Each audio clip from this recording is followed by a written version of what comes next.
everybody, and we go, "Hey, everybody, how you doing? Over here. Good to see you here. I'm glad you could make it."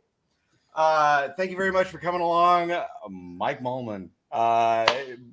Becoming a Druid was one of the books that I got to read for the Spiffo 9 Summer Readathon, and I had a blast. So, first of all, thank you, Mike, for making that happen. I always tell people Grammy's a knucklehead, and he's a lot of fun to write. Now, right off the bat, Grammy. Yes. The entire book, until somebody wrote, I think it was Ben, wrote something in the chat about how am I supposed to spell this name? And then it was like, oh, it's not Graham, because it was Graham in my head. Right. The entire book is like Grammy. Is that a real name? Does that come from ancient lore, or is this like something that you put together? So way back when I was in college, I took Calculus 2, and my professor was Grammy Fairweather. Nice. And he was Scottish, and he was in his probably late 60s. And he gave me the only D I ever got in my life. And I was like, you know what? One of these days, I'm going to play D&D. I'm going to play a Druid. It's going to be Grammy Fairweather. When he dies, I'm going to burn the character sheet and just, yay. And I never played D&D. So then when I decided to write a Druid, I was like, Grammy. And I, had it, and I spelled it Graeme because to me that's Grammy. And my editor's like, that's Graham, right? I'm like, no, that's Graham. She goes, yeah, that's Graham also. I'm like, English is such a stupid language. Yeah. So sad. I was like, fine, I'll add the H, so it's Gra-me. I'm like, I don't know how else to spell this in English, because every time I had a kid who read it, and he's like, he didn't know how to spell it to his mom, or how to pronounce it. So his mom said, look on the internet. So he put it in, and the internet said Graham. And I'm like, I don't know how else to do it unless I start putting apostrophes in there and whatnot. But no, it's Grammy. See, the people that really know the book and really know you know that it's Grammy. It's like a secret insider code. There you go. Hey, speaking of insider code and Grammy, what is behind you right now? So that is a mannequin of Grammy himself. I am single, live alone, so I have no one to ask the question of, do you really need a mannequin? So therefore I have one. I go to a lot of Comic-Cons, and there's no one to say, do you need a third retractable banner? So I have 3. It has its pluses and its minuses. I say it's going to draw focus. Yeah. I mean, as soon as you see there a mannequin that's properly dressed with an articulated staff, it's like, okay, what is this guy doing? The runes in the poster, are those classical runes? Are those made-up runes? Is that a piece of art? That is, I found it's the alchemist's runes. I'm a chemist by trade. So I saw that, and I said, yeah, that fits. It's kind of weird, writing and chemistry sort of mixed together. Let's just hang that up. So nice. And I got to ask, since we're talking about your background, what is the piece on the wall that's 3/4 of a circle? That's a clock. It's a very artistic clock, Mike. Again, there is no one to stop me from buying things that I'm like, I like that. I like that. I think I'm going to grab that. Hey, Bex. How you doing? Oh, and Bex says that she would wander into Grammy in the dark all of the time. Have you ever been surprised by Grammy on Midnight Run? One time when I went into the room and I kind of it's like, it's just the mannequin. It's you put it there yourself. You really can't blame anyone for this. So how, we were talking about this beforehand. How many cons do you go to during the course of a year? This year I went really con heavy, and I set myself up for 19. That's amazing. So are you like the road warrior? Are you getting in the car every other weekend and going to wherever? It was like that. Through June, I did 12 Comic-Cons. And I didn't actually start until February. So in 5 months, I did 12 Comic-Cons, and I didn't know if I was coming or going. So, and all the ones I have to drive for are done now, except for Cincinnati. And I'm originally from Northern Kentucky, so actually I stay at my brother's there. So I have to drive, but I don't have a hotel. So that's Nice. nice. So are you like up and down the Eastern Seaboard from Georgia? Because you're in Virginia, Yep. right? Yep. And are you going from Georgia to New York or narrower? No, I have a theory that I sell better on the western side of the Appalachians. So I've gone to Chattanooga. Oh, I do several in Western Virginia. I was supposed to go to Lexington, Kentucky this year, but I was actually had laryngitis and couldn't speak, so that does make it hard to try to sell books. oh. Um, Went to Jacksonville, Florida. Kind of. I realized I did not do anything in North Carolina this year, and I'm like, that's kind of unforgivable. It's a big state, and nothing. So I will have to go a couple places there. So what are your next 3, 4, or 5 for people that are interested in coming and seeing you? So I will be, let me think, the first weekend in August, the 4th and 5th is Stepping Out in Blacksburg, Virginia. Virginia, yeah. Then the end of the month in August, the last weekend, I'm doing Crash City Con, which is actually a gaming convention. Nice. It's in Roanoke, Virginia. And then the next one after that is September. That would be Cincinnati Comic Con, which is the third week in September. You are the king of the I was going to say Midwest. It's not true. It's king of the Eastern Seaboard. Yeah, more than I do. I think I did 9. I'm doing 9 this year in Virginia. So who knew there were so many? And so are you doing this solo? Are you bringing your buddies with you? Are you like, bed hopping across the country? What's it look like when you go? Oh, it's just me. One of my best friends and fellow author, Rosaire Bushy, he lives in Blacksburg, which is how he got me to do Stepping Out in Blacksburg. Right.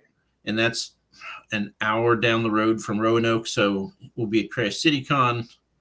So he tells me about all the shows in Western Virginia. He's actually my editor. And we actually started a YouTube channel together because he knows how to do video editing and I do not. So it's always nice to have somebody else do that work. He was sitting there, he's trying to convince me to do it. And I was like, it just sounds like a time suck. I don't have time to learn this. And he looked at me and goes, do you ever listen to anything I tell you?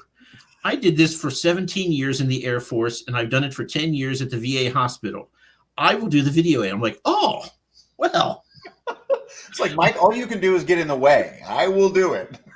So it's usually me going there and interviewing people. And then he makes every time I make a mistake, which is all the time, he makes sure he highlights that and captures it and puts it down in the crawl below. Mike meant to say. So we have a relabeling on the misspeak here. So okay, you to me it sounds like you've got like this fantasy life where it's like I can do whatever I want to, I can go whatever I want to, I can write whatever I want to, as long as I show up to work every day, I'm fine. Kind of. I mean, I don't know. Sometimes I find I'm like, I talk to people like, can we talk about my book? And they're like, no, we have to talk about work. And I'm like, I don't want to talk about work. So, but I'm really done talking about work. But it's long on the road when you do a couple Comic-Cons in a row. It's like you don't get a weekend because you're gone. Right. You take vacation to drive back to my home. So, but I've been at my job now for 21 years, so I have 30 vacation days. So no one really feels sympathy for me at work. No. I can't get any sympathy whatsoever. It's almost like you're working in Germany now. It's just the entirety of August is off. This is the wonderful time of the year. They're all. I work for a German company. They're all away. Me too. Oh, this is the okay. Now let's do the things that we need to do. Yep. I think everybody should vacations the way Germans do it. I have no idea how they get away with it, but it's magnificent. Yep. And then the people where I work, they always take off. Everyone takes off the last 2 weeks of the year.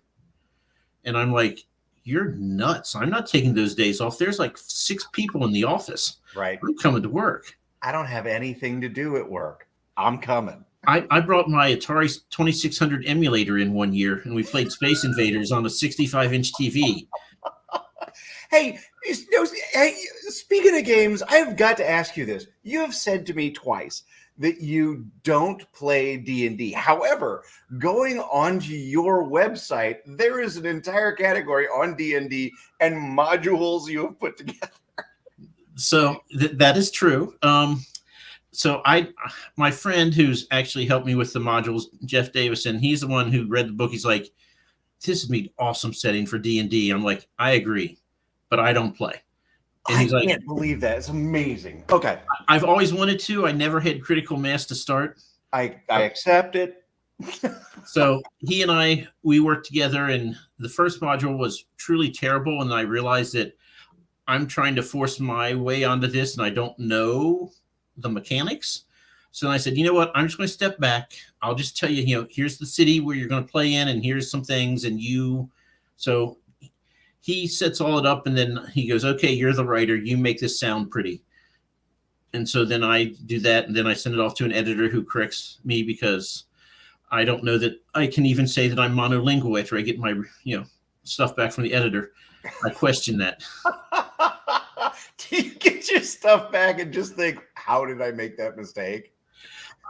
I make 2-letter words. I write go instead of to. I write so instead of do. And then for some reason, I cannot spell of. It's always F-O. Sure. So another 2-letter word that I cannot spell correctly. And he's like, there's like 2,000 mistakes, but they're all 2-letter words. And I'm like, don't first graders know how to do that?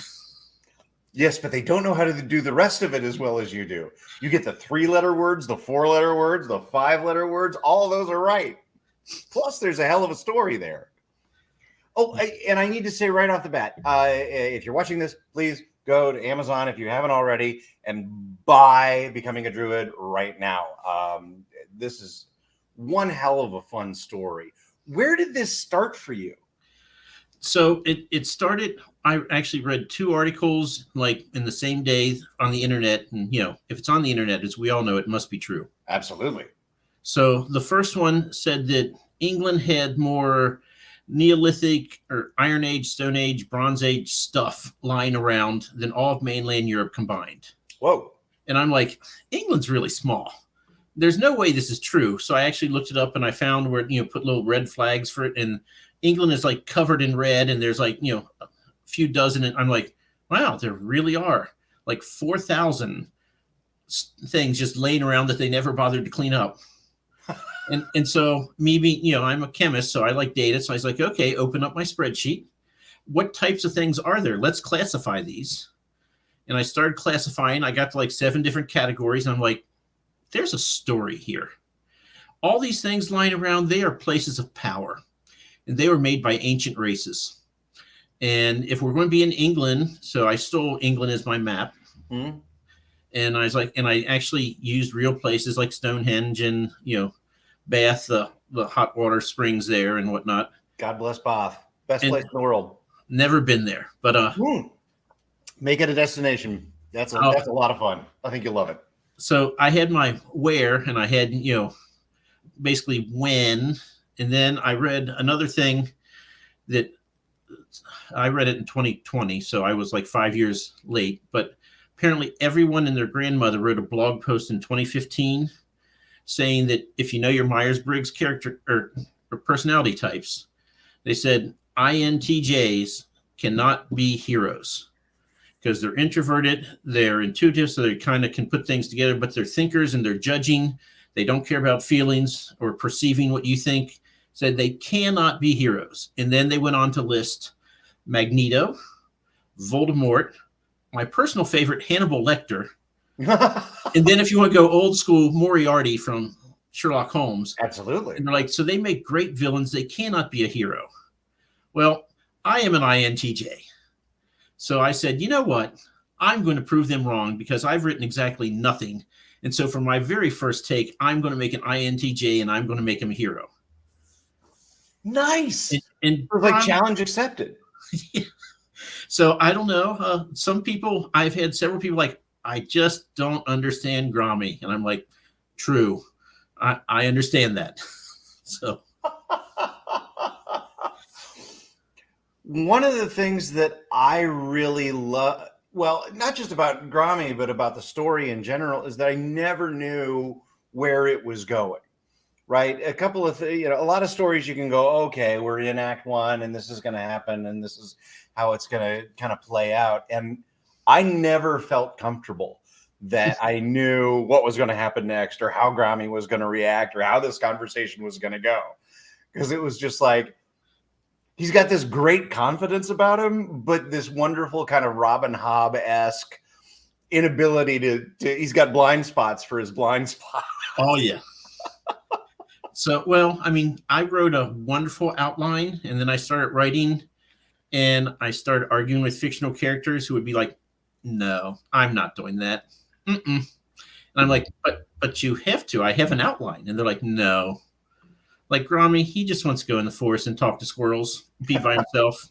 He doesn't. I'm like, come on, Grommy. Can't you just do one? You can burn down another meat hall.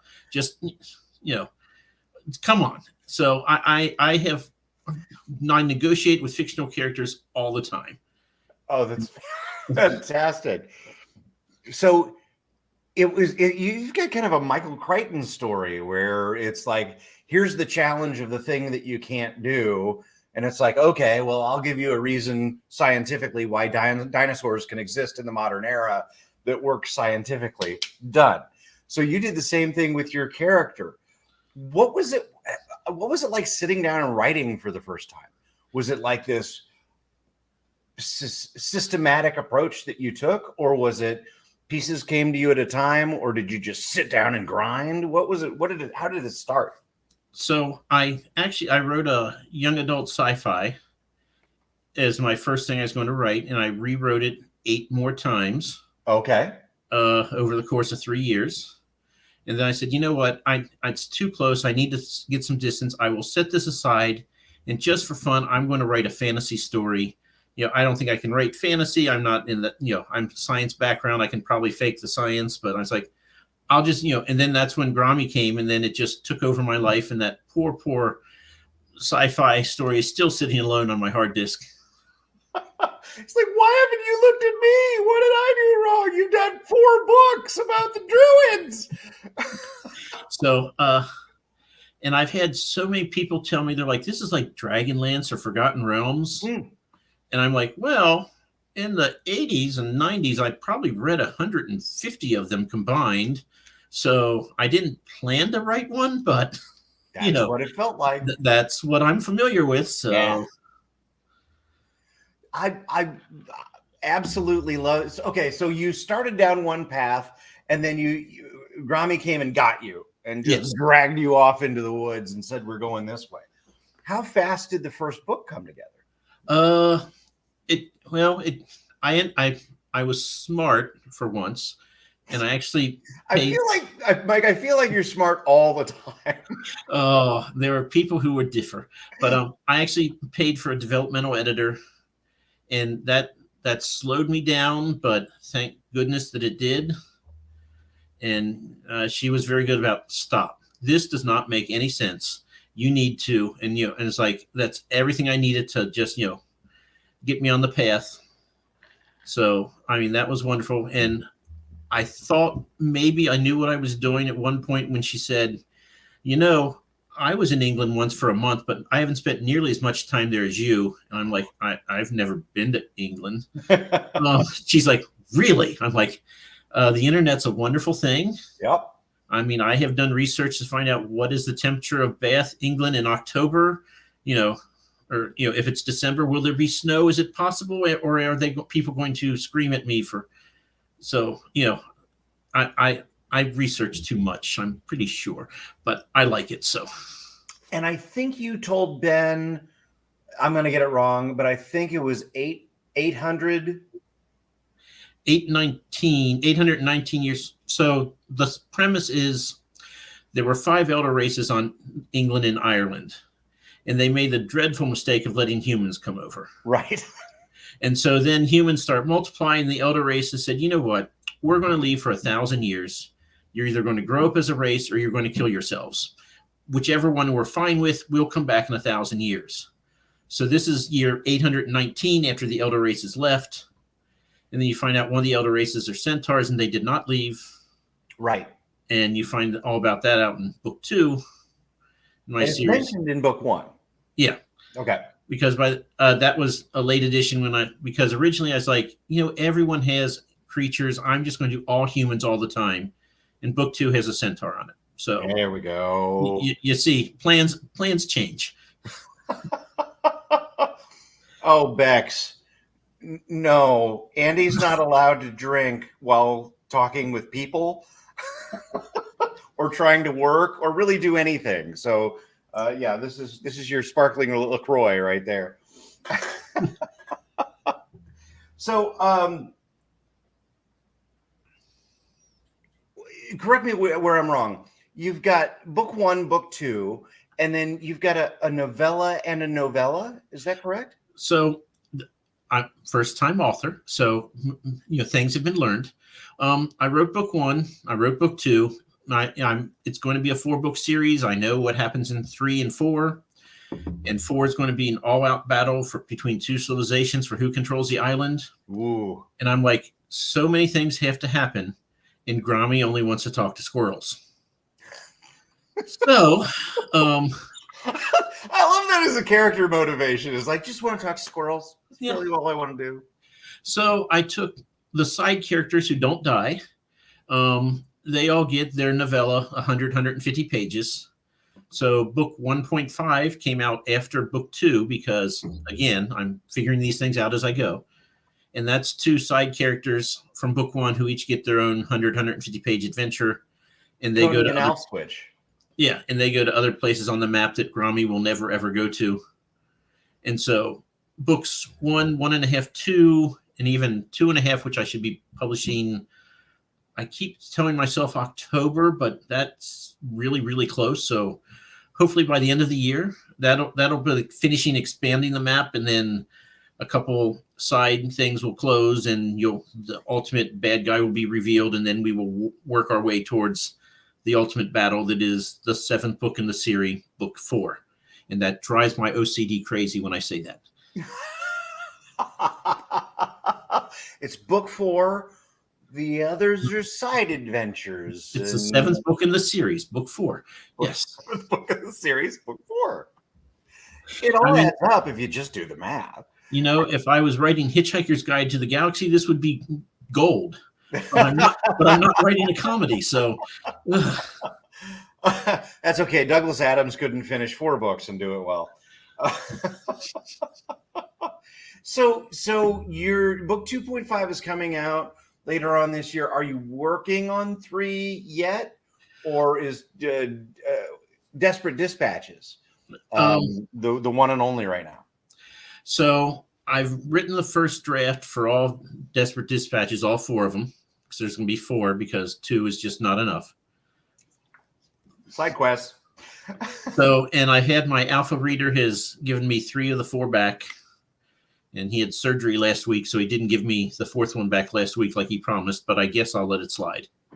How dare you? I know. So, but the hardest thing for me is getting the first draft down on paper, because you're staring at a blank screen and you have to make it say something. Yep. And after that, once editing, I love editing, and that goes fairly quickly. So I will run a couple times through it, send it to my line editor, who actually, he gives me some developmental editing hints. And so then I go back and write that after he's fixed my work. So then it has all kinds of bad grammar again. But yeah, I'm could possibly be October, but I'm thinking I'm going to shoot for my birthday in November. Nice. Perfection. All right. And then, okay, so book 5 of 7 will be along 2024, or is it going to take more than a year? I never know. Sure. Book 1, like I said, it took almost 2 years, but then I had written it and I was like, I'm going to publish. You know what? I should maybe get an editor to look at this. And then I got a developmental editor and said, oh no, you have so many things you have to fix. So, I mean, and that was best money I've spent in a long time. Yeah, amen. Book 2, I wrote in 11 months. Book 1.5, I published in June last year, to speak with elders, and I published Sins and Sorrows in December. So I don't know what I did that between June and December I could write another book and get it published. I was like, oh, so I'm on the 6-month cycle now. I've learned so much. Hey, and, all right. And I've been working on Desperate Dispatch all this year, and I'm hoping to get it out by November. So clearly I don't know how long anything's going to take. Well, let's be clear. You've done 4 books since 2021, so I think you're doing okay. So why now? Why? First of all, actually, how has your experience with Spiffbo been? What was it like the day that you put your book in? Did you know it was going to be 42 minutes before they closed the whole thing down? So I had an inkling. I mean, there are people like, well, it took 9 hours last year, so you have time. And I'm like, no, you don't. I told my boss, I was like, look, it opens at 8 a.m. I'm going to be at my home computer at 8 a.m. And after I get my book submitted, then I will come into work. I will be late, before 9. But, but I will get it in. And I was one of the first, or the 41 people who had it submitted by 8:01 or whatever it was. That was me, because I had everything. I cut and pasted all into a Word document. And then once it opened, copy, paste. So I was prepared, because I was like, there's no way this is taking, I mean, I was like 2 hours tops. It could be worse, much worse than that. I mean, you've seen concert tickets. Yeah. Like 2 minutes are gone. I was like, I don't think we're there yet, but yeah, I feel so sorry for the people next year. He who has the best internet connection wins. Right. It's going to be 14 minutes. So, but this is the best thing I've done in writing, because I had a Facebook group that had 96 members January 1 of this year. And most of those were people I went to high school with. And all they did was, here's my child's first day of school. Here's my child's last day of school, and they're following me because they knew me, 20 some odd years ago. Right. They don't read fantasy. They don't buy my book. I don't, they just want to say, I know an author, and fine. I'm good with that, So, but then when I joined Spiffbo, and literally that day when I got home, I was like, you know what?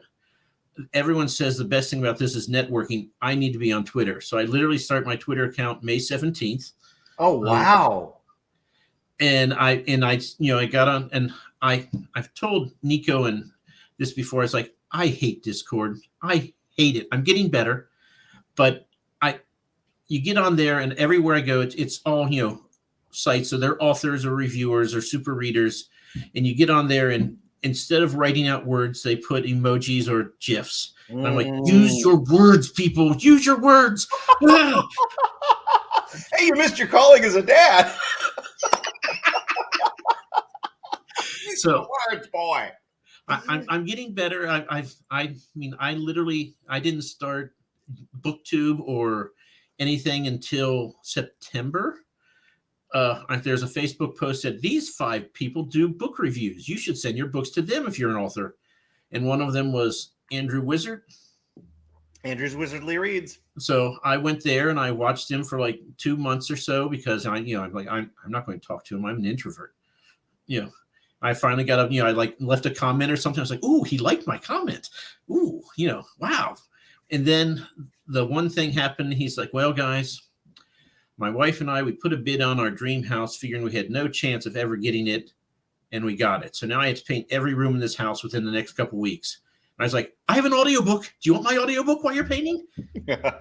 And so that was really what launched me into, okay, you should talk to people, because, you have a book to sell and you want to talk about books anyway. So you should probably, make the effort and not wait for people to trek to your house. Right. The cream rises to the top, only by the time it gets there, it's bitter and hardened. Right. So, this is also very new, and I'm just embracing it. Like I said, I started a YouTube channel because my buddy's like, let's do this. And I'm like, okay. So we literally at Comic-Cons, you have like an hour or two before they open the doors. And what happens is you just go around to everybody's at the table and you go, so you think it's going to be a good day today? Do you think we'll sell a lot today? And you have that conversation like 17 times, Mm-hmm. And I'm like, is there something better we can be doing? He's like, why don't we interview other authors and say, tell us about your works. And then, we'll post this, but it'll probably be 6 weeks later after this con is long over. And then you'll get some advertising and so we just started last month. Episode 7 dropped today. So we're new. And where would you like people to go for that YouTube channel? Bald and Balding. I am bald.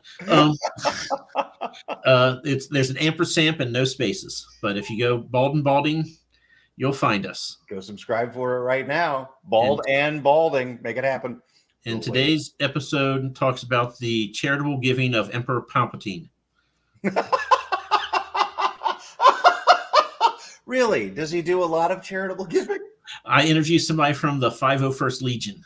Oh. Do you do like socks for Christmas or what?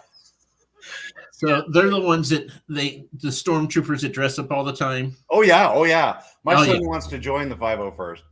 So I was there, and they had the speeder from Endor. I don't know what you call it because I've lost my card as a Star Trek or Star Wars fan, and I call it Star Trek and Star Wars all the time, get them confused. So I really anger people. But yeah, so they had one of those sitting there that is actual working motorcycle. And they said the guy actually puts on his stormtrooper thing and he rides that around town in Charleston. Oh, wow. Which now I need to get a picture of this someday. Oh, yes, please. That sounds fantastic. So I want one of those. So let me ask you a little bit about the storytelling here. Okay. So you're going this way. Graham comes, grabs you by the shirt, drags you over here and says, no, we're going in the woods. We're going to look at squirrels. You start putting the book together. The line or your dev editor gives you a big hand. How did you decide that Graham was going to have multiple masters that he had served under? How did that help you tell the story, or where did that come from?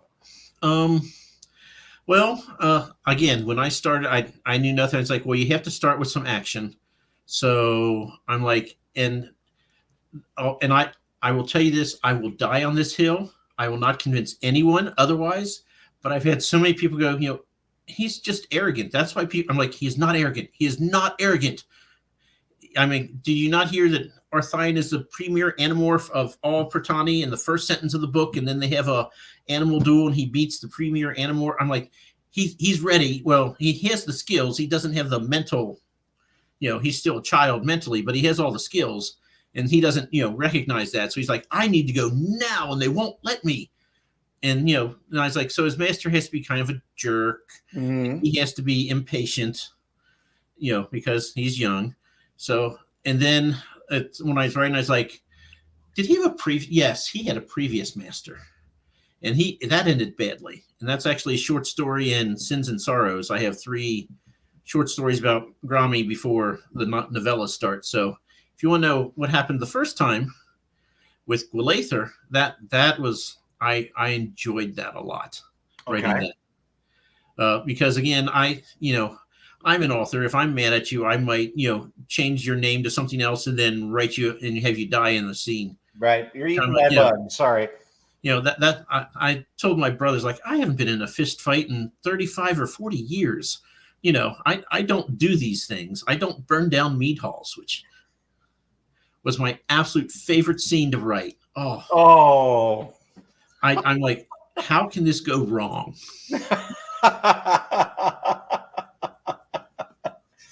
It's a little bit cathartic, isn't it? It's just like, vicarious murder. Destruction, anyway. Yes. So the idea of the multiple masters I loved. Yeah. Because I love that I like that you're going to die on the hill, that he's not arrogant, because that's not how I felt about him the entire time. There's a level of confidence that goes along with him, but it never became arrogance where it made me want to step away from it. Right. Because His usually biggest problem is he's young. Right. And again, it goes back to that Hobb thing. It's like, these are not the best choices that he makes.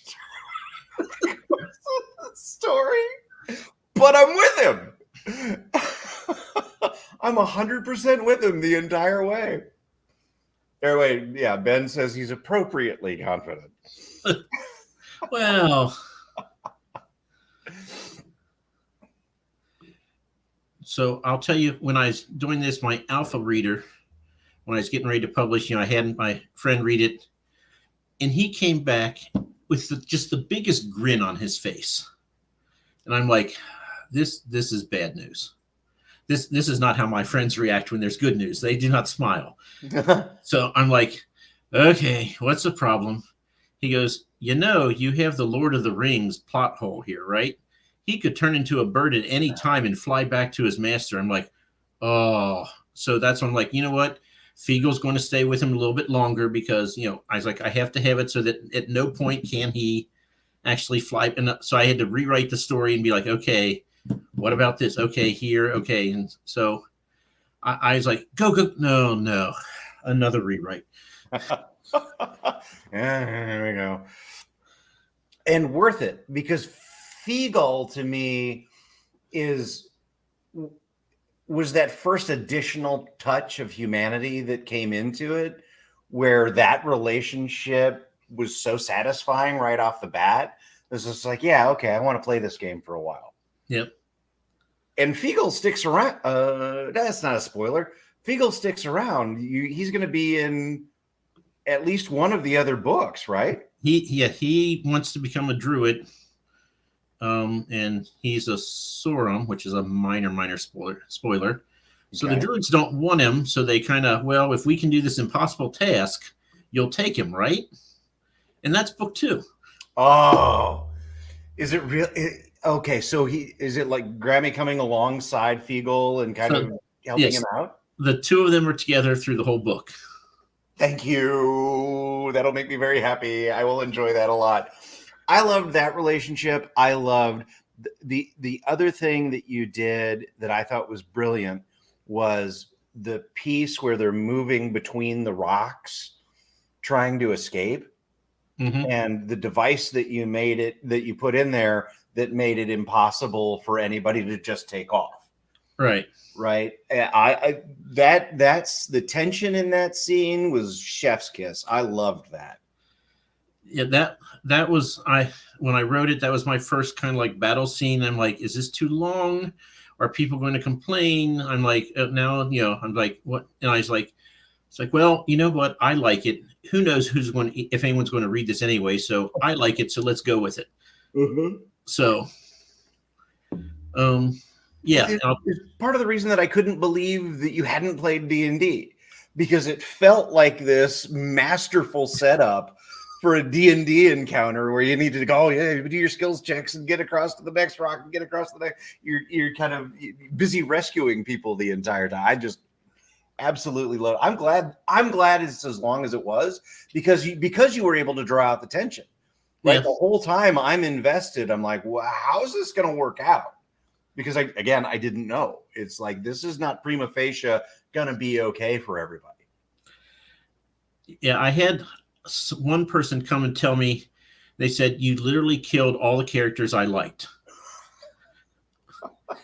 Sorry. And I'm like, yeah, well, I wish I could say sorry and not have a smile on my face, but right. But I don't really. Yeah. So shape changing. Okay, again, D&D stuff. Where did your shape changing come from? Was that out of a George R.R. Martin type of thing? Is that an ancient druidic? We suspected that these people may have changed form. What was the origin of yours? So before I write, if I could just world build and not have to write, that would be my bliss. Okay. So before I wrote anything, I was like, okay, there are different magics in this world. What are they? and so I start writing them down. And it's like, okay, so I can't have one be the the dominant, or else everyone's that and no one does. So I was like, okay, so they all have to have strengths and weaknesses. So this will work here, but not that. So I tried to balance all the magic systems out. There's 5 total, by the way. Yeah. One of them you will not see in this series, but I know about it. Okay, the hidden magic system. So these 7 books are going to take place in England. Then the next series I write is going to be in Iron Age Spain. Ooh. And I have a map of Spain. I have 11 gods, 9 demigods. There's 38 creatures from Spanish mythology that I have notes on. I don't know how I'm going to fit this all in there. There's 6 different civilizations. There are dragons. There's wyverns. There's a hydra. I have this whole world in Spain all planned out. I don't have a plot, but I have this entire world, and just the days when I don't feel like writing, like, well, then what's it like in Spain and the Southern Kingdom? And I'm like, well, that, and you just kind of start with geography, and well, there it's going to be dry, so they're not going to be surfing a lot. So what about and you just kind of throw things together, and I have a master file. Well, several master files. One's written, one's on my computer. They don't agree, and I have to find them, and then every so often compare and keep what I want. But I have this whole world in Spain that I will get to in 2026 maybe. So, and I actually start Masters of Majorca. I dusted off my sci-fi book, and so I'm actually writing 2 novellas, and then I'm going to try to publish that sci-fi book next year along with my book 3, which will be the 5th book in the series. Nice. It still kills me. I'm going to get it done one way or the other. So whose grouping are you in? I was looking before we got on, but I could not find, because that list is 300 books long. So I was looking for you. Well, I'm in the Death Group, a fantasy faction, along with Tori and Katie Andrews and Samir Os. I can't remember his name, but he wrote The Crew. Right. There are so many good books. Samir. And when I started, when it was finally there, I was like, a little competitive, let's read. So I went to Amazon. I started reading like the first chapter of everyone's book. When I was like, okay, there's 5 books that I think are better than mine. I can stop now. I'm not going to win. let's just enjoy the process. Yeah. And so now I'm like, who cares? I'm July is my Spiffbo only reading month. And it's probably going to bleed into August, because every time I'm like, okay, I got my list, and then I find another one and another one. And so, well, and that's one of the great things about Spiffbo is you start off with 300 books, and little by little they get whittled down. So, like right now, I'm trying to read as many of them as stand out to me and seem interesting, and then I'll probably wind up reading 16 to 20 total by the time we get to the end. But I love that it exists, and it gives all these books an opportunity to go through some filters and go, oh, well, we like this, and we like this, and we like this. Yep. Maybe you'll like this too. Why do you call it the Death Group? Katie Andrews' book is phenomenal. Tori's book, Phased, is great. I read The Crew, and I realize it's not for everyone, but I loved it. Oh, it's crazy. Love it. And some of them, like, okay, this one, they probably need to do one more edit before they should have published, but there's so many, like I said, there's at least 5 that I'm like, I think these 5 are better than my book, so I don't have to worry about winning. I'm not going to. I'm like, if I can just be a semifinalist, that is my goal. If I'm a semifinalist, I will dance on camera. No, right? I will not. Take that back. I will not. I'm sorry you said it. We got to do it. The day you become a semifinalist, I'm going to be calling. Oh, there's going to be a lot of alcohol is going to have to be involved.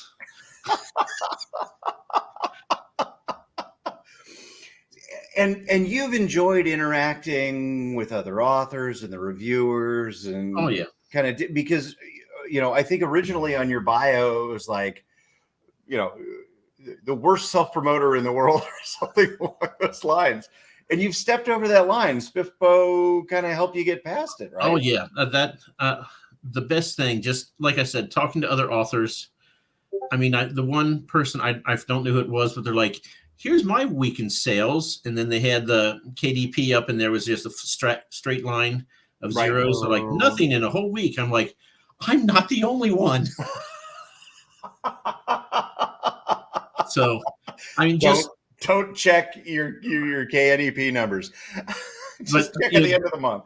Just knowing that it's like, hey, everyone's in this boat. It's not that you are incredibly hopeless and will never. It's like everyone's in this boat. Yeah. Everyone has a very tiny megaphone, and you can only do what you can do. Yeah, exactly. Well, and the other thing about Spiffo is that you never know, because Ryan Cahill was eliminated early on, and his first book is at 3,500 reviews, right? Yeah. That is a guaranteed bona fide success. Yeah. So it's not necessarily like Spiffbo is the end all be all, but I do love the platform that it gives to me. Oh yeah, I'm in the BBNYA this year, which I tell people, like, you can tell one is run by self-published authors who are excited and they want to promote each other's work, and one is run by a company, and they probably have one person who's like, okay, you're in charge, tweet. Right. Because they are so opaque. Are they going to make a decision anytime soon? Who knows? Maybe not. We might let you know. Yeah. So, I mean, they finally started with hey, we'll at least announce what authors are in our competition, which was nice. But I'm like, you are not building any buzz. You're just, I'm like, you can tell there's a difference between the self-motivated people and the company who gave this to one person to tweet. Right. 2 tweets a day, do something. And just the whole tenor is just so different between the two. So. Yeah, I like that that's your observation. And I like that Spiffbo's the good one. Oh, yeah. I was thinking, I was like, man, when am I going to have another book to put into Spiffbo? I'm like, 2026. I'm like, do I have to wait 3 years? Like, I don't know. I don't want to do that. That's one of the reasons I dusted off my sci-fi. Is like, if I can get that published, I can go into the sister competition. Da-da-da-da. I'm like, so I can have that next year. So I can at least have something, and I can be a bundle of nerves again all next year. Yes, you look like a bundle of nerves. You look like Steady Eddie. You're just like, no, I got this. Don't worry, kids. So. The shape changing and how that came together with the different magic systems. Was that motivated by character? Was that motivated by, this is the way I want the magic system to work? Was that motivated by plot, where you're like, oh, I need this to happen, so I'm going to make it work this way? How was that generated? World building. I world build first. This is why I have a very detailed map of Spain. I actually had the guy who does my maps has already done it. I have it labeled. I sent it to Jamidi when he asked for my books. I'm like, hey, you live in Spain. You may be interested in this. You don't know what any of this means, but I do. So, yeah, I gave him a map with all sorts of symbols and no legend to tell him which one is which. Oh, wow. Because I had not done the legend yet. I'm like, well, I got to send this out today. So, but yeah, the guy who does my maps, he's Romanian. Wow. And he said he wants to be a cartographer. He does it like in his free time now. So I found him on Fiverr, and he's done any number of maps for me now. Oh, that's fantastic. So the mind control is tough. Yes. Right. How did you balance that? Because you have a logical mind control, like JCM Byrne would go nuts with mind control and giving you all the reasons that is not going to work. So how did you put guardrails around the mind control so that you could manage it? So did you watch Babylon 5 back in the day? I gave up after, what was it? Deep Space Nine. My sci-fi television series came to an end with Deep Space Nine. so they called them the Psi Corps, and they could read people's minds, but they had like different ratings. And so like 5 was enough to be, tell if people were lying or not. And 10 is the really scary, take over people's bodies. And I was like, so everyone's not going to be able to do everything. It's like, some are strong, some are not as strong. And like Kawina is pretty strong at some things, and other things she can't do at all. Laxtenius is, also kind of strong. All Switch is just average. He's just a thief. I mean, he has the heart of a thief, and he makes it work for himself. That's a great character. So, I tell people that Sins and Sorrows is what I think was my very best writing, but it's my lowest rated book. And I understand that because 1, it's a couple novellas. It's not a whole story. And 2, All Switch, I guess I didn't know this was a thing when I wrote it, but apparently he's a villain protagonist. So my one editor said, if at any time someone plunges a dagger in his neck, I'm okay with that. And I'm like, I'm okay. Okay. I was like, okay, maybe I should scale it back a little bit and make him not, not inhuman. So, and he's like, yep, I hate him. I want him to die. And I'm like, well, he's the POV, so he kind of has to make it till the end, and then we'll see. But we can make this work. As a MacGuffin, the Ghost Orchid. How did that come about? Because I loved. Okay, not too spoiler. Okay, don't watch this if you haven't read the book yet. But the fact that he gets a Ghost Orchid and it dies and it's gone. Right? You never see a MacGuffin go. And it's like, what? It's like, this thing turned to stone. What the hell? So that started because, again, I was bored and I was on the internet. And I was reading an article. The Ghost Orchid has twice been labeled extinct in England. And then they found it growing. Wow. And I was like, it grows underneath the deepest, darkest shade of trees. I'm like, so it's not a plant. It's, it's a fungus. And I looked like, no, it's a true plant. It just has no leaves. Mm-hmm. I'm like, wait, there's a plant with no leaves. Aren't there like definitions involved here with, you need to have leaves for a plant, or at least cacti have needles, something. And it's like, no, it comes up a straight stalk and there's a flower and then it dies. And they do it once and then they've never seen it rebloom in the same spot. So it connects to the roots of trees and feeds off the trees, but they say it's a true plant. I don't understand it. I took 1 semester biology. I have no idea. But anyway, I was like, and the whole thing, it's been declared extinct twice.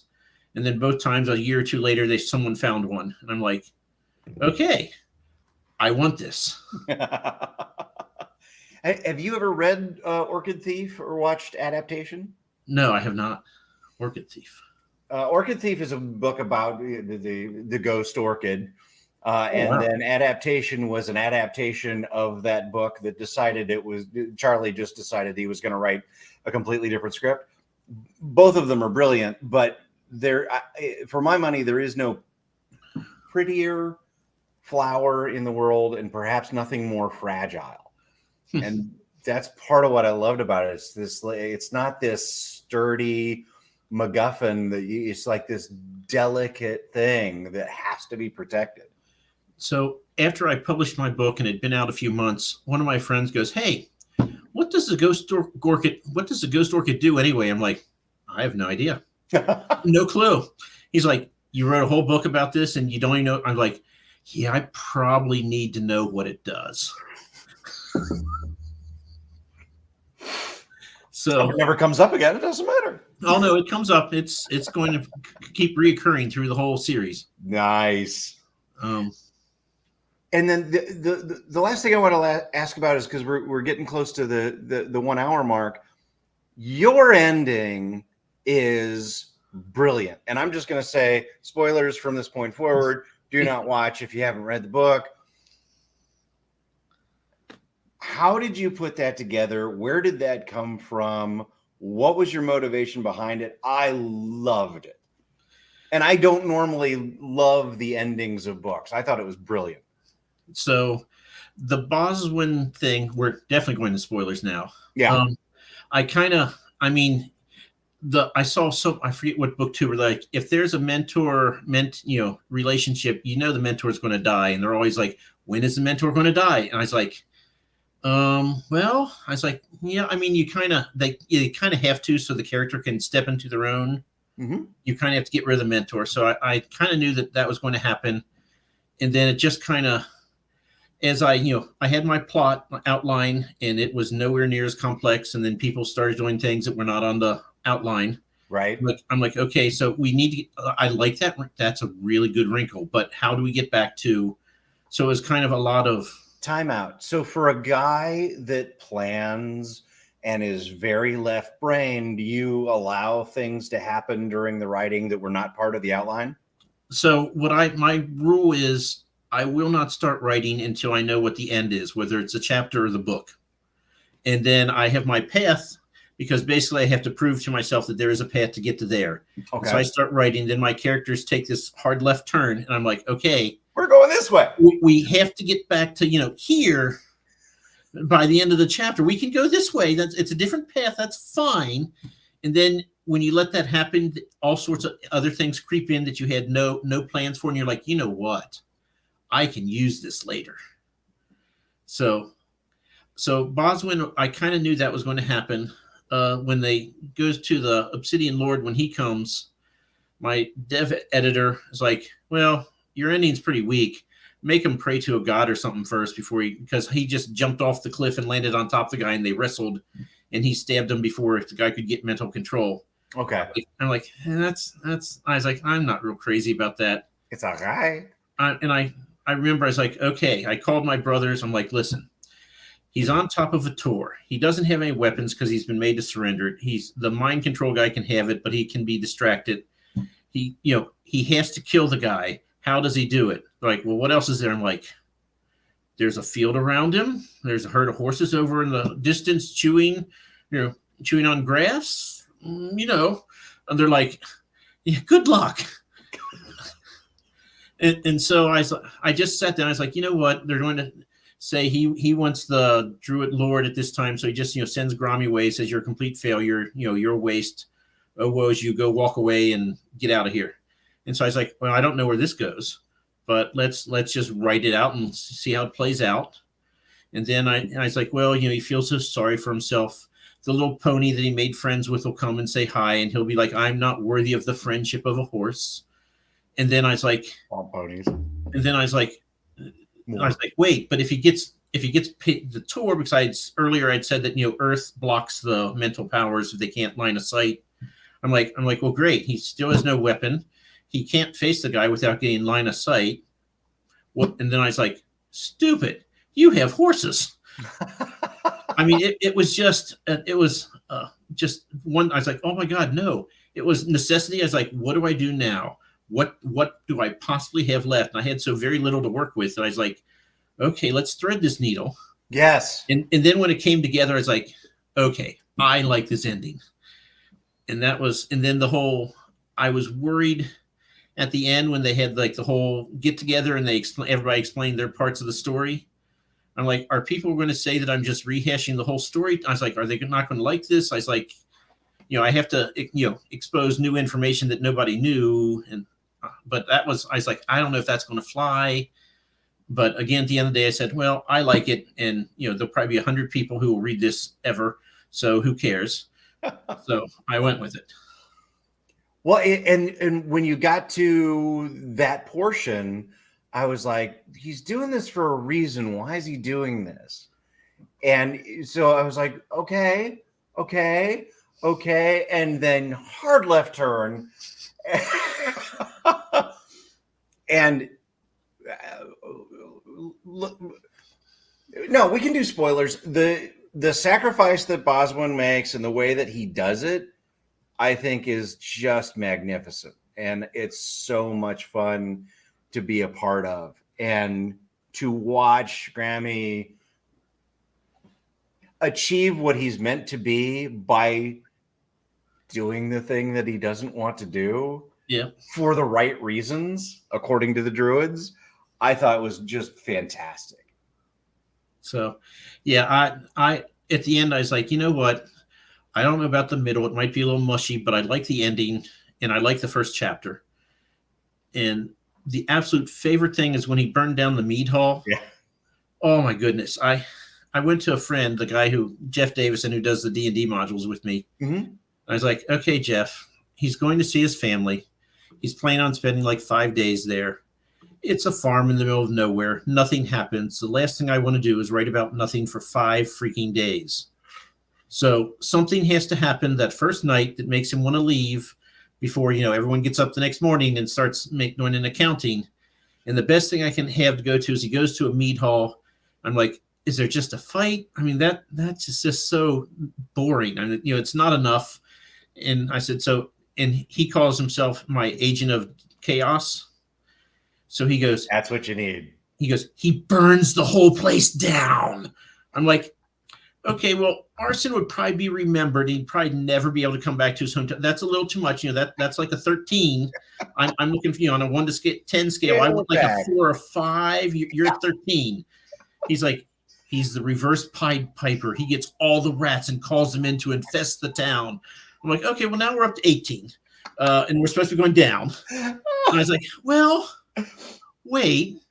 I mean, it's a thatch roof. If there are enough rats are on the roof, it will fall down. Thatch is very combustible. Sure. There's a fire. I'm like, I can make this work. And so then I sat down and I laughed the whole time making it. I had to, clear my eyes because I was laughing so hard. And I was like, yes. I was like, the grammar is terrible, but this story, this part, I like this. So that my absolute favorite. Well, and it's a great way to suck everybody in. Because again, you have no idea what's going to happen next. It's like, this is not what I was expecting at all. Okay, where are we going now? Lead the way, Mike. I'm interested. So, and I will warn you, the first couple people who gave me feedback on my book said they thought book 1 was a little slow. And I think they're talking about like the first quarter when I'm setting up the whole world, which, I would argue kind of has to be slow because so I was like, slow, huh? I won't make that mistake again. So to speak with elders, races from the very beginning, it runs and it does not slow down. Yeah. So if you want like the pause to understand all the ramifications, no, you're not getting that. It is one disaster after another and it just goes. And Andrew Wizard Ready's like, you probably need to slow down at a couple of things and give them a rest, give me a rest. I'm like, yeah, well, I had advice from 2 people who said it was slow, so by God, I was not making that mistake again. We're stomping the foot on the accelerator and putting the cinder block on it. Let's go. Yeah. So then 1.5, I pulled back a little bit. I was like, okay, let's have a little breathing space every now and then. But I have never been diagnosed with ADHD, but I'll start writing. I'm like, okay, this is boring. Something has to happen. And so the left turns are basically, I'm like, well, if I'm bored, who's going to read this? Right. So let me make you unbored. We're going to take a hard left turn right here, and we're going to do it with rats. Yes. There he is. Clips along quite quickly. There we go. Ben was talking about, oh man, that ending with his mentor was tough, but also great. S3 either can sense something that was up that Graham didn't. I'm so with Ben on this. I just, like I said, you've already talked about it. I don't want to make you talk about it again, but the way that hit for me was emotional and logical at the same time, and it came together like just chef's kiss. I just thought it was fantastic. Yeah. And then it's obviously you're left with now what? You're not prepared. Yeah. So, and I don't know if it's a spoiler or not, but Grommy is difficult at times to work with, isn't the author? Mm-hmm. So books 3 and 4 are going to be from Fiegel's point of view. Oh boy, I really tapped into the right secondary character for me to love. Okay. Okay. So okay, so what is it about Grommy that makes him difficult to steer well, or internalize? well, I mean, he same personality type as me, so he knows what's right. And no, I'm not doing it your way. I know what's right. You're wrong. And why can't you see that? Because he isn't good at communicating it. He's like, it's obvious. It should be obvious. So do it my way. And he does not play well with others. Right. And like I said, if I'm going to have this huge battle, then throne rooms have to be visited with all the people who are. I'm like, he's not going in there. There's no way on earth he's going to go into a throne room with 80 people and there's no plants anywhere for comfort. I'm like, he's not doing it. No, he will not. And he's told me this, and I'm like, okay, can you change POV halfway through your series to someone totally different? I don't know. We're going to try it. I love that relationship is continuing and being augmented as you go. So, yeah, that's very, very exciting for me because there's a lot of wool built in that can be unspun from that relationship that I just think is fantastic. And they've got a good back and forth dynamic that works really, really well for me. Oh, he was saying Graham's ability to communicate with animals is his true superpowers. I love that was so important for the ending. That again, that was necessity is the mother of all invention. Because I was like, I didn't leave myself much. I don't want to rewrite everything. What can I make happen? And when it finally clicked, I was like, yes, get this down before I forget. Are you a pen and paper guy, or do the notes go onto your phone, or is it whatever happens to be handy? So I found when I get stuck and I'm like, don't want to write, I actually take pen and paper, and when I'm driving home, I stop at the local library for an hour. I'm like, you don't have to write, but you're sitting here for an hour. Here's your pen, here's your pad, and you know what your problem is. And and I'm just like, okay, well, and sometimes I just don't. And I'm like, well, then what's going to happen in chapter 16? What's that like? And I will at least put it to use, and I will start thinking about something else that I'm not ready to write yet, but I will get there. And so I would just, when I get to the tough things, I'd be like, no, you will sit here for an hour. You can write or not, but and it's just because I'm not at the keyboard. It's a different way of, writing it down. And when I edit, I listen to it. There's Edit Out Loud. I pay for like $30 a year. You can upload your stuff and it'll read it to you in a reasonably decent voice. And when I listen to it, that's when I'm like, no one talks like that, Mike. Change his dialogue. And I mean that is like my gold standard. That's when I catch all kinds. I'm like, no, this needs in. But I found I can only do it once. If I try to do it a second time, I hear what I want to hear and not. So I'm like, this only works once, so it has to be towards the end, because otherwise I'll change it and people will be stuttering and they're not supposed to be. So, but I try to change the format in which I process it, and that really helps kickstart things. That's fantastic. Ben wanted to know where you find your audiobook narrator. So when I got onto ACX and I went, you can do first of all, I did an audition call for voice actors, which just makes me laugh. I'm like, I did an audition call. What in the world? I mean, Did you have fun or was it weird? Oh no, I was like, I'm doing an audition. I'm like, never in 3 lives would I have guessed this would ever happen. I don't do audition calls, So I said, okay, like, English, yes. You want British or you want American? I said, British. Like, okay, which dialect? And all of a sudden, poof, and there's 42 dialects. And I'm like, what are these? I'm like, estuary? What is estuary? I'm like, I don't know what that is. I mean, London, I know. Cockney, I've at least heard of. I couldn't pick it out, but I've heard of it. I'm like, what are all these? So I had to stop. I'm like, okay, where's this taking place? Do some more research. What's this part of England called? It's the West Country. And I looked, I said, oh, West Country dialect. So I did a thing, and I had like a dozen people do it, but only 2 of them could actually speak the West Country dialect. And that makes it better for you, winnowing down. And so I picked the guy who I wanted, he's an actor. He's been in like 36 plays and several TV series in England. And he's actually in Masters of the Air, the Tom Hanks, Steven Spielberg adaptation that's coming out or came out. Yeah. So as I tell people, now that he's done with Tom and Steve, he works for me. But I was like, yeah, I want you to do this, in West Country dialect. And he's from Bristol. He's like, I don't have to do a London accent or, God forbid, an American accent. I'm like, nope. West Country's like, nope. Okay, yes.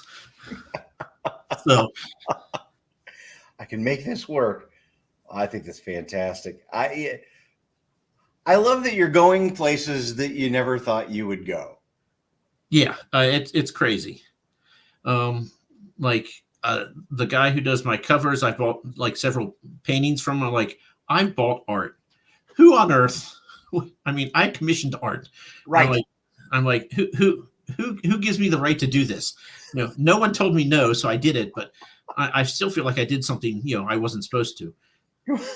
Well, and part of the reason that I like Grammy so much is in part because of that cover, because it got me. It was like this guy just kind of walking along with one foot out. He's got his little porn stash on. And he's like, I'm like, I want to read about that guy. Well, I don't want to take up too much. I'm already 12 minutes over. Oh my gosh. Sorry, Mike. Oh, it did not seem like an hour. Well, thank you very, very much for agreeing to do this. Thanks for talking with me. And thank you for writing the book, because you never know what you're walking into, right? And especially with Spiffbo, it's like catch as catch can. You're never really sure. And, a bunch of people were starting up that buddy read. And I was like, okay, great. There's the one. And you walk in and you just kind of hold your breath and jump. And to come out of it as happy as I was to come out of that story and enjoying it so much. Thank you very, very much for that. Thank you. And your book is going to be a finalist, I'm sure. So I don't think I'm going to be a semifinalist. Oh. I literally go on at the end of every week expecting to see that it's cut. I'm in the same boat as you. I'm like, there's no way. Right. I'm, what I tell people, it's like, I've actually reached out to people. I actually put on Twitter, hey, my newsletter is going out tomorrow. You have a book on sale? Tell me, I'll put in my newsletter. And just people like, hey, I'm like, man, why would you not do this? Right. Now I'm like, why did I not start doing this 2 years ago? Well, but I got to be honest with you about this is that one, it's a learning curve, but two, I think that if you wait like you did until you've got a couple of pieces of product ready to go, you come out of Druid and you're like, well, as soon as I'm done with July, I'm going into book 2, right? It makes it, I feel like it makes it easier for the audience to go, I like this, I'm going to keep going. When you've got a couple of pieces there. J.C.M. Byrne is the exact same example. Wistful Ascending came out, 2 years ago. Nobody paid attention to it. Nobody knew what it was. And then Andrew, same thing. Yeah. But when it started coming up on the uptrend, he had, 3 books ready to go. And I think that's kismet. I think that's the right way to do it. That's true I can tell you with Comic-Cons. If you go to Comic-Con, you're selling one book. Ugh. What am I supposed to do here? I had a guy, my friend was next to me. He's like, okay, I'll buy one of every book you have. And he had a 6-book series. Then he came to mind, he's like, I'll buy one of everything. I'm like, here's your one book. Yeah. I'm like, do you want it in paperback and hardback? Can I make you? You get the audio book. I'll send you a PDF. So yeah, it's easier to sell when you have more than one. Yeah, and I think it's better for the audience because they're like, hey, I enjoyed this. I want more right now.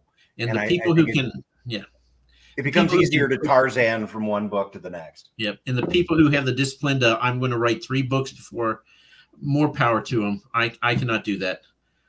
I literally published mine on the 4th of July because I'm like, I'm done with my edits. I can publish this in a couple weeks. I'm like, wait, I can upload it now? So was there any fanfare? No one in the world but me knew that I uploaded my book on Amazon. It's available now. Pre-orders. What is pre-order? A pre what?